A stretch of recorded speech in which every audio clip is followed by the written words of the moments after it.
प्रेम एक ऐसा अनुभव है जो मनुष्य को कभी परास्त नहीं होने देता, और घृणा एक ऐसा अनुभव है जो मनुष्य को कभी जीतने नहीं देता।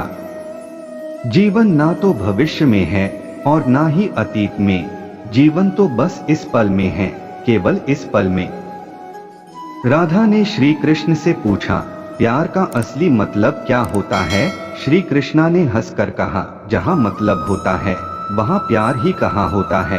जीवन में आधे दुख इस कारण जन्म लेते हैं क्योंकि हमारी आशाएं बड़ी होती है। इन आशाओं का त्याग करके देखो, जीवन में सुख ही सुख है। अहंकार करने पर इंसान की प्रतिष्ठा, वंश, वैभव तीनों ही समाप्त हो जाते हैं।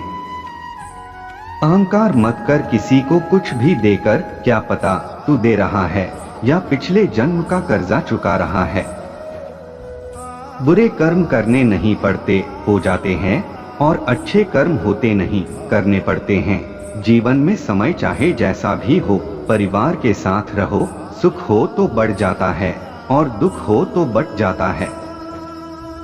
स्वार्थ से रिश्ते बनाने की कितनी भी कोशिश करें, वो कभी नहीं बनते हैं, और प्रेम से बने रिश्तों को कितना भी तोड़ने की कोशिश करें, वो कभी नहीं टूटते। फल की अभिलाषा छोड़कर कर्म करने वाला पुरुष ही अपने जीवन को सफल बनाता है। अगर व्यक्ति शिक्षा से पहले संस्कार, व्यापार से पहले व्यवहार और भगवान से पहले माता पिता को पहचान ले तो जिंदगी में कभी कोई कठिनाई नहीं आएगी। हर कीमती चीज को उठाने के लिए झुकना ही पड़ता है। माँ और पिता का आशीर्वाद भी इनमें से एक है। खाली हाथ आए, खाली हाथ वापस चले जाओगे। आज तुम्हारा है, कल किसी और का था, परसों किसी और का होगा। तुम जिसे अपना समझकर मगन हो रहे हो, बस यही प्रसन्नता तुम्हारे दुखों का कारण है। प्यार और तकदीर कभी साथ नहीं चलते, क्योंकि जो तकदीर में होते हैं उनसे कभी प्यार नहीं होता, और जिससे हमें प्यार हो जाता है वह तकदीर में नहीं होता।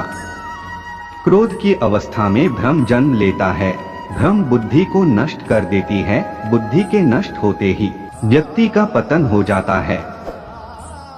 मनुष्य का जीवन केवल उसके कर्मों पर चलता है। जैसा कर्म होता है वैसा उसका जीवन होता है।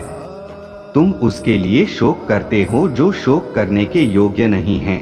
बुद्धिमान व्यक्ति ना जीवित और ना ही मृत व्यक्ति के लिए शोक करते हैं।